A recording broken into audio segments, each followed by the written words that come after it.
Well, here I am back in my studio with this painting. I have added some more bits. I tidied up the trees, established those quite darkly, and they were pretty much silhouettes.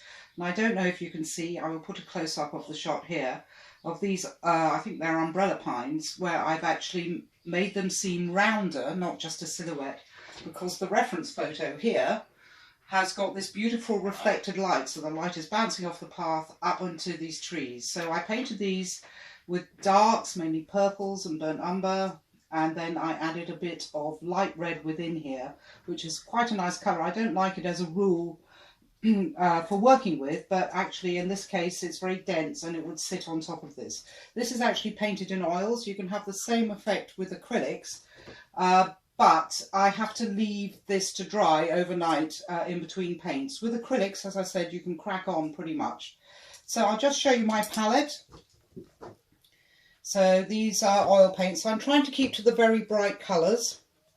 So I have lovely yellows here. This is Indian yellow, cadmium yellow, lemon yellow, sap green, which is always a big favourite. Oh, sorry, no.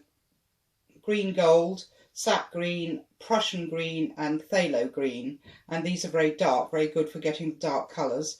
Over here, yellow ochre, Naples yellow, purple, alizarin crimson, French ultramarine, cerulean blue if I have to touch up the sky, burnt sienna, burnt umber, and a little bit of this red if I need it, and some white obviously. So I'm just going to crack on.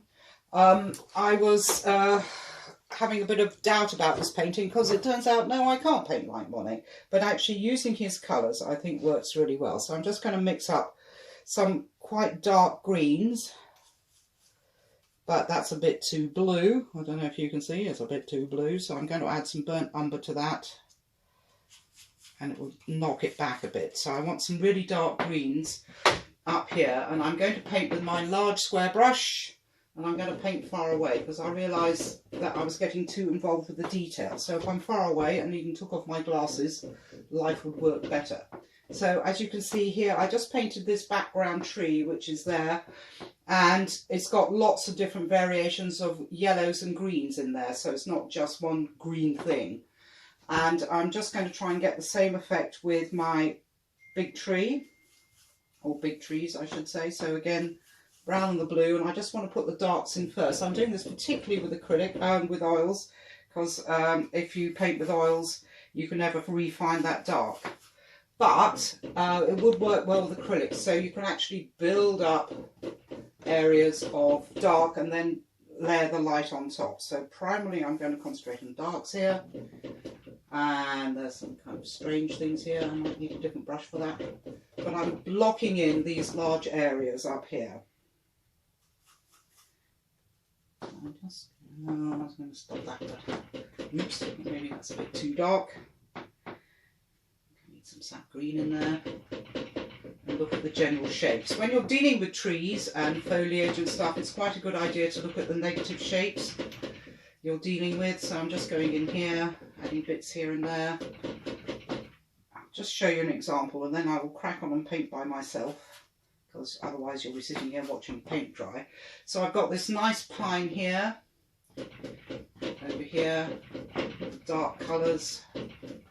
And can you see how I'm varying my brush strokes? So these are going on here, and then I'm going to pick up some of the sap green and add that on top, which kind of disappears, but what I can do, I can attack that with a bit of yellow. So I'm just going to go on here. So if I look at this particular umbrella pine shape here, I want to leave some sky up there, and it goes down here. So down here as well, so I'm getting my nice dark greens in there. I think the thing about the Impressionists is that the softness of their edges, and also the fact they only use bright colours. So I want to keep these colours bright and zingy. So I'm just layering on the darks here, up here.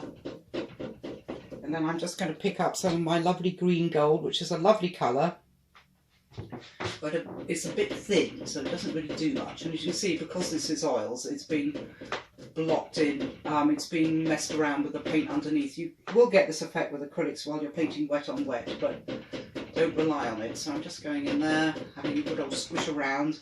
And I might even pick up a little bit of yellow ochre. Some lighter colours here, and you can see that the colour is actually mixing on the canvas.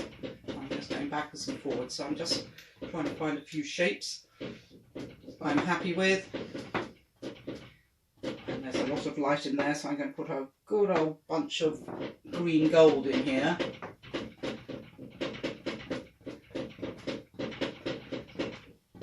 Sorry about the rattling. And now I'm going to get a new brush, because then I want a little bit of yellow, so I'm going to use this Indian yellow and see what happens, basically. Ooh. And as you can see, it's just disappeared into the paint, so I just need more. I can actually make it seem like sunshine on pine needles, I hope. So I'm actually going to use a bit of yellow within that now. These cambium yellows, fiendishly expensive, and not to mention poisonous, but they do their job.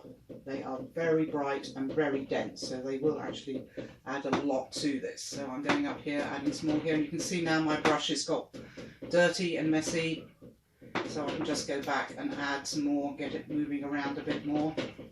And I'm going to grab some of this nice green gold again.